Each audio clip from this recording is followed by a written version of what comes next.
for Corangamon. Thank you very much, Mr Deputy Speaker. Well, I'm very proud to rise to speak on the Counter-terrorism Legislation Amendment Bill No. 1. As we've heard this evening, Mr Deputy Speaker, this bill is an important part of the government's comprehensive plan to combat terrorism. Recent actions in Australia and overseas have heightened the security threat, requiring us to act quickly and strongly to combat that threat. Australia is, of course, participating in airstrikes in Iraq as part of the international coalition formed to disrupt and degrade the dreaded ISIL. Unfortunately, it's not just in Iraq and also in Syria where the threat is posed.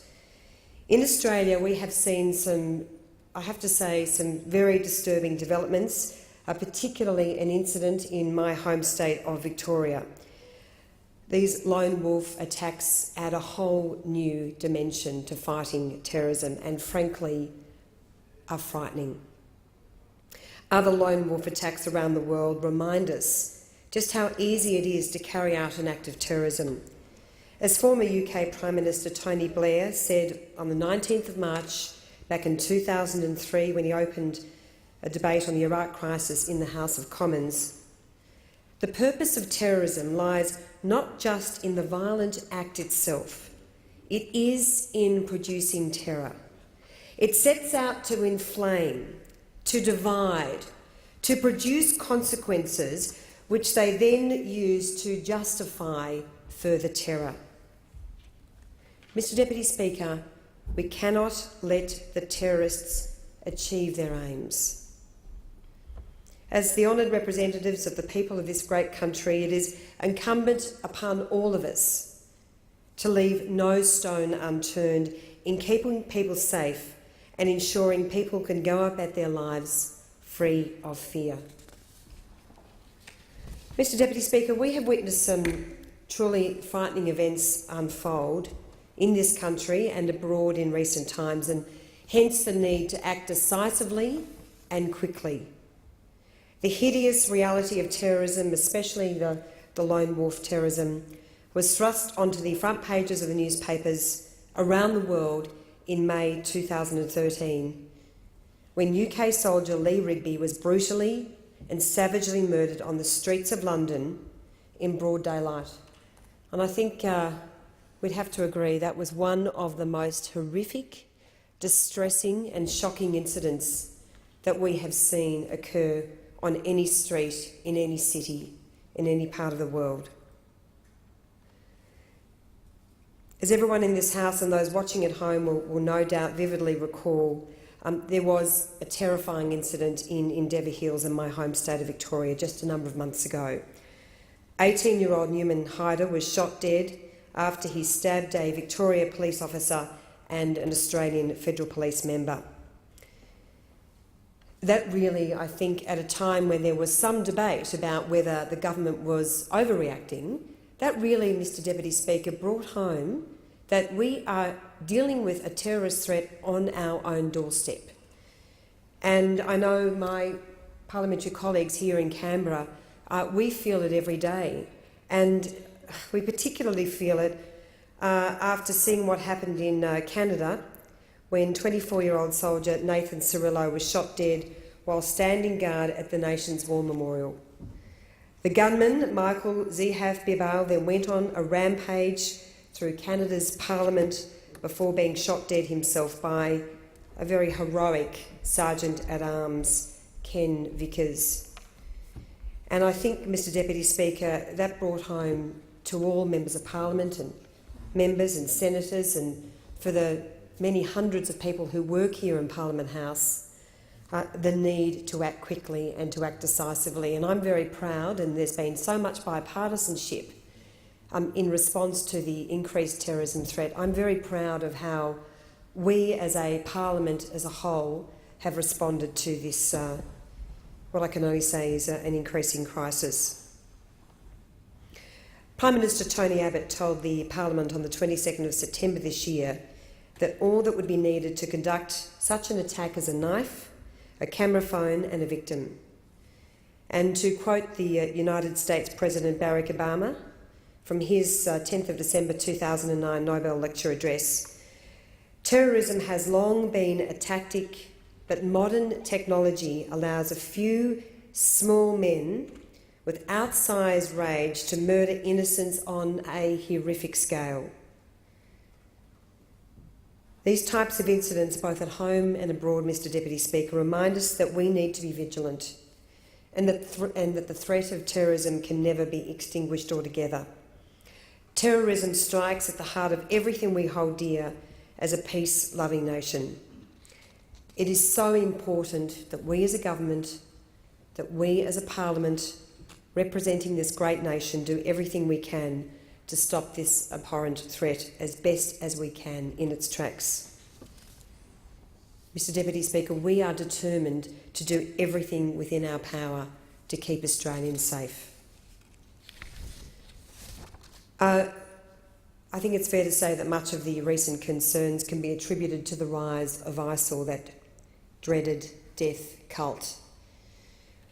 I've addressed the rise of ISIL in this Parliament previously, Mr Deputy Speaker, the day we learnt about the horrific murder of American journalist Stephen Sotloff, and just weeks after the murder of journalist James Foley.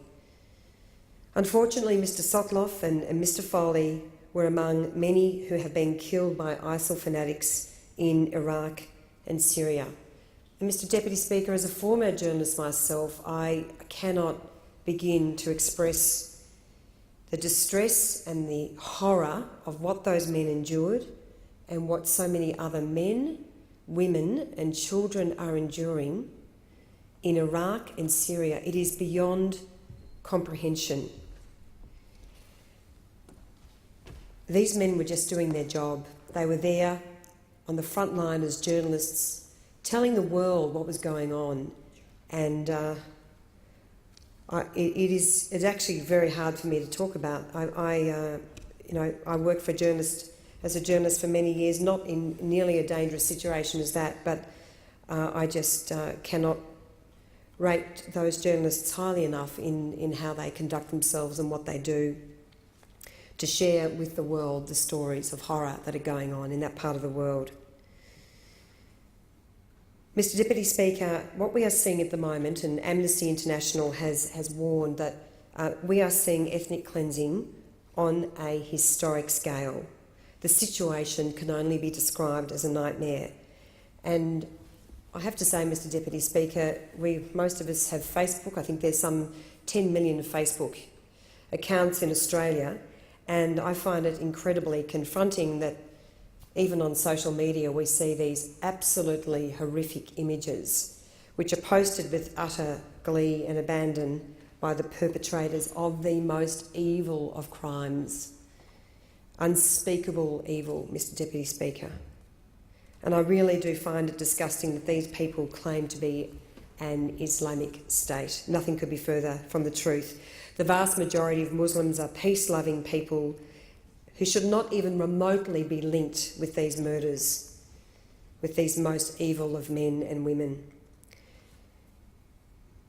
Mr Deputy Speaker, former Australian Prime Minister John Howard, on the 23rd of October 2003, in an address in this House said, "Terrorists oppose nations such as the United States and Australia, not because of what we have done, but because of who we are and because of the values that we hold in common.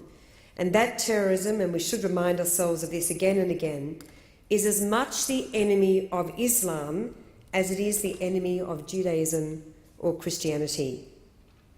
It is vital that we remember that. It is vital that we stick together as Australians, regardless of religion or belief, as we've heard the Prime Minister, the Leader of the Opposition and so many others say in this House. This has got nothing to do with religion.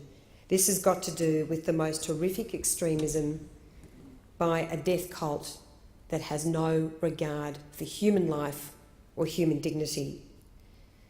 The vast majority of us share a desire for peace and freedom, values which are such an intrinsic part of the Australian identity. And Mr Deputy Speaker, this bill reflects our absolute determination that we are not going to let those values that we hold so dear to us be shattered. We are not going to be broken by what is going on, both on our own doorstep and in Iraq and Syria. Mr Deputy Speaker, this bill particularly responds to the threat posed by Australians participating in and supporting foreign conflicts or undertaking training with extremist groups such as ISIL. It will improve the ability of law enforcement and intelligence agencies to respond to these threats through necessary and urgent amendments to national security legislation to address limitations identified in the course of recent operations. These operations include the deployment of the Australian Defence Force to undertake military operations against ISIL in Iraq, and the recent Operation Appleby that disrupted an alleged terrorist attack in Sydney. And on that note, Mr Deputy Speaker, I want to make particular reference to all those men and women who are working so hard behind the scenes to keep us safe. Australians probably only get a glimmer of what they do and how much work is going on behind the scenes to keep Australians safe. The 24/7 operation of so many of our great security agencies, I think, sadly, we probably don't, as Australians, understand the scope of their work, how difficult it is, and perhaps how many times they have averted a horrific situation on our doorstep. Madam Speaker, welcome to the Chair. Madam Speaker, we believe that 70 or 80 known Australians have left our country and are fighting in Syria and Iraq. We've seen some images of some of those Australians. Some of them are very young, clearly misguided, and just it's beyond comprehension that the likes of young children and 16 and 17-year-old boys could end up involved in this.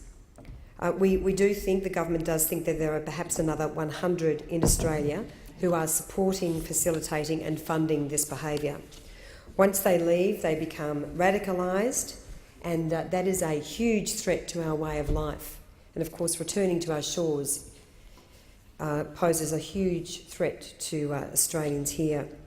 The reality is that the rise of ISIL presents a real threat of terrorist attacks in Australia, and we must take the very firm action that we as a government are taking.